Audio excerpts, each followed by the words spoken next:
मित्रों, जैसा कि आप सभी को पता ही है, युगों के चक्र में अभी कलयुग का काल है। वर्तमान में फैली महामारी से आपको भी कलयुग की दस्तक मिल चुकी होगी। लाखों की तादाद में जहां लोगों ने अपनी आंखों के सामने अपने करीबी को खोया है, निश्चित ही उन सब के मन में यह ख्याल आया होगा कि आखिर इस काल का अंत कब होगा और इसके बाद कौन सा युग आएगा। क्या उसमें भी हमें ऐसे विकराल रूप का सामना करना पड़ेगा या स्थितियां कुछ सुधरेंगी? तो आइए जानते हैं ऐसे ही कुछ और प्रश्नों के उत्तर को आज की इस खास वीडियो में।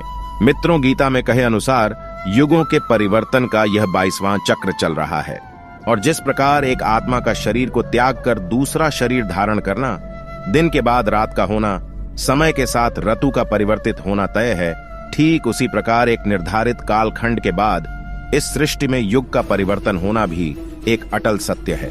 माना जाता है कि युगों के इस परिवर्तन की क्रिया में अब कलयुग के समाप्त होने और सतयुग के आरंभ होने का समय आ गया है।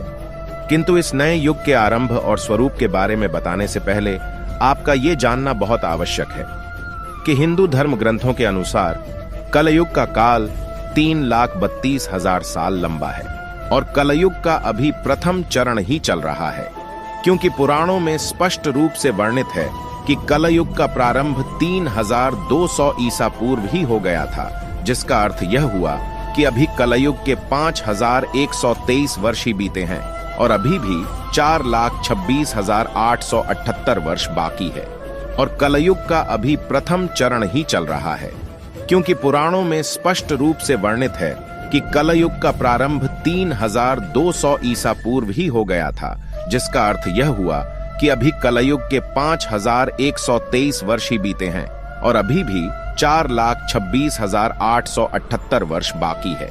तो मित्रों, इससे आपको भी यह स्पष्ट हो गया होगा कि कलयुग अपने चरम पर नहीं पहुंचा, बल्कि आरंभ की ओर बढ़ा है। किंतु यदि आप ये जानने के इच्छुक हैं कि कलयुग का अंत कैसा होगा, तो आपको इसका उत्तर सनातन धर्म के कई ग्रंथों में मिल जाएगा, जिनमें से एक ब्रह्म पुराण के अनुसार कलयुग मनुष्य पूजा पाठ, व्रत, उपवास और सभी धार्मिक काम करना बंद कर देगा। गाय दूध देना बंद कर देगी, मानवता नष्ट हो जाएगी, लड़कियां बिल्कुल भी सुरक्षित महसूस नहीं करेंगी, यहाँ तक कि उनका अपने ही घर में शोषण होगा, उनके अपने ही उनके साथ व्यभिचार करेंगे, बाप बेटी भाई बहन सभी रिश्ते अपनी मर्यादा को पीछे छोड़ देंगे, एक भाई दूसरे भाई का ही शत्रु बन जाएगा, शादी जैसा पवित्र रिश्ता एकमात्र व्यापार बनकर रह जाएगा।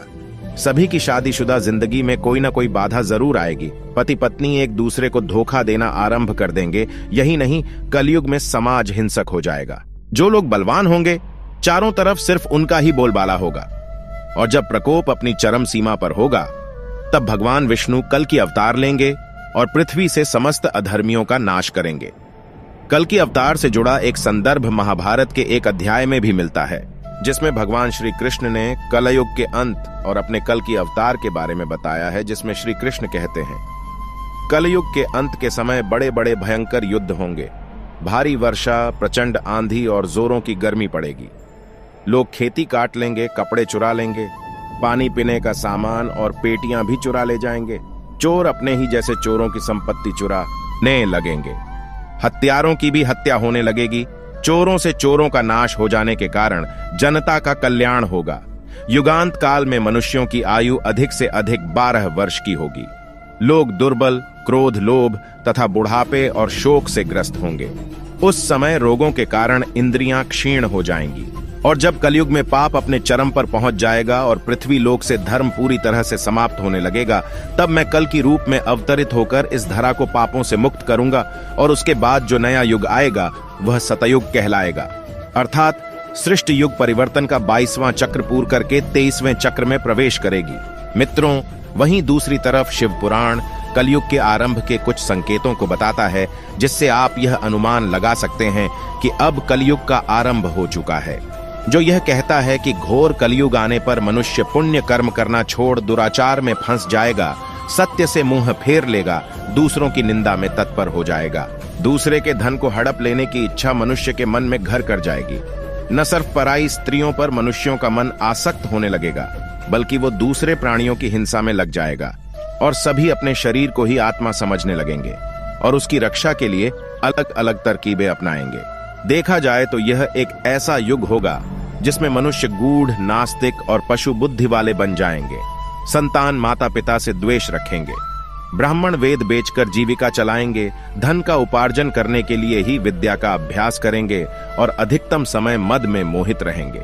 अपनी जाति के कर्म को छोड़ दूसरों को ठगेंगे और तीनों काल की संध्योपासना से दूर रहेंगे। क्षत्रिय के संदर्भ में तो यह तक कहा गया है कि वह स्वधर्म का त्याग कर देंगे और उनमें शौर्य का अभाव होने लगेगा। वे कुछ से चोरी चकारी कर अपना पालन पोषण आरंभ कर देंगे। वो अपना कर्म धर्म छोड़कर उज्जवल वेशभूषा से विभूषित होकर व्यर्थ ही घूमेंगे और स्वयं को कुलीन का जानकर चारों वर्गों के साथ वैवाहिक संबंध स्थापित कर सभी वर्गों को अपने संपर्क से भ्रष्ट करेंगे। मित्रों, ध्यान दें तो शिव पुराण में वर्णित ये सारी बातें आज की स्थिति को देखकर सच लगती हैं, जबकि कलयुग ने तो अभी मात्र 5000 साल ही पूरे किए हैं और इसे समाप्त होने में अभी भी लाखों वर्ष बाकी है। तो जरा सोचिए, कलयुग जब अपने चरम पर होगा तो उस समय क्या होगा।